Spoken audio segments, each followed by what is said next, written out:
তুমি মরতে ভয় পাও না? যাকে ভালোবাসি তার জন্য মরতে ভয় কিসের? কিন্তু রোহিণীকে এবার মরতে হবে তো। রোহিণী এবার চিরকালের জন্য হারিয়ে যাবে। কে থাকবে? কে থাকবে? মিসেস সাহা থাকবে।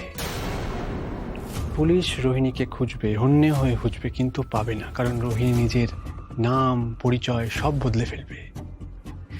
পুলিশ কিন্তু মিসেস শাহকে খুঁজবে না। হ্যাঁ, কারণ পুলিশ তো মিস্টার সুমিত শাহকে চেনেই না। এক্স্যাক্টলি।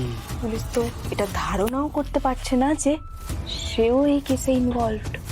এক্স্যাক্টলি। এবার কি হবে? এবার সুমিতের সাথে রোহিণী গিয়ে থাকবে অন্য নামে, অন্য পরিচয়। আর রোহিণী চিরতরের জন্য, কি বললাম, হারিয়ে যাবে। ঠিক আছে, এবার বাকি প্যাকিংটা করি।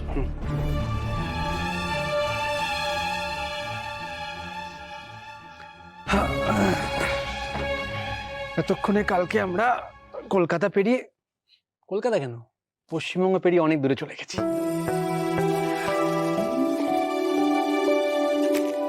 আচ্ছা, আমরা কালই চলে যাচ্ছি না? হ্যাঁ, কালকে প্ল্যানিংটা সেট তাহলে? Full set. কালকে আমরা এখান থেকে প্রথমে পুলিশের চোখকে ফাঁকি দিয়ে যাচ্ছি কোথায়? ভুবনেশ্বরে। তারপরে সেখান থেকে একটা ফ্লাইট করে আমরা যাচ্ছি হিমাচল। সেখানে একটা নার্সিংহোমে আমি একটা কাজ পেয়েছি। তারপর হিমালয়কে সাক্ষী রেখে 4 মাস পর আমরা আমাদের প্রথম অ্যানিভার্সারিটা পালন করব। আমাদের সম্পর্কে 8 মাস হয়ে গেল। 8 মাস নয় ম্যাডাম, 8 মাস নয়, আমাদের সম্পর্কের 8 কোটি বছর হবে। হ্যাঁ, ভাগ্যিস সেদিন তোমার চেম্বারে বাবাকে দেখাতে নিয়ে গিয়েছিলাম।